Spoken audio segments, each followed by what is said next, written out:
bu dünyaya jetkenimizge.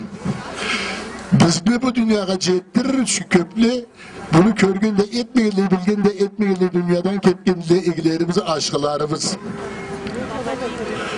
Alanı hayırlarımla jetkenimizde ama bugün bir gece yılıp, bir betingizge qarab, quvana turasız da, alanda eski bir düşüreyik.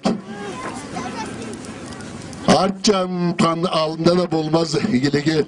Aynı sebeple ölgünlerimizge bir dua eteyik. Çünkü'nüz okup eteyik, çünkü'nüz alayda eteyik, sizin zamanınızını alatırmağallay. Allah'tan kalay tilesen de bir başkalığı çok. Allah-u Teala ilgilerimizge, aşkılarımızga, bizni bir gün geçettirip ketken, dünyadan ketkeniki adamlarımızga, o dünyalarına Allah rahmet etsin. Yatkan yerleri yumuşak olsun.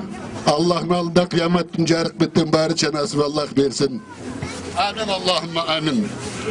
Ya Allah, ya Allah. Bizi bu kümye jettirip ketken kartlarımızın, karındaşlarımızın, atalarımızın, analarımızın bilip de bilmeyi de edip ketken günahların Allah geçsin. O dünyalarına Allah rahmet etsin.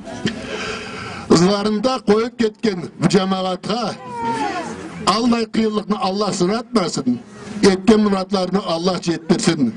Etken iki murat kızga Allah jettirip bu aman dünyada köy bola turgan zatların kıyılıklarından Allah sizin de saklasın. Allah mağfir lehine, o meyyitine, o şehidine, o gaybine, o sagirine, o kebirine, o müsana. Allahümme min ahyeyten telel iman, o men tafeyten İslam. Fatiha, bismillahirrahmanirrahim.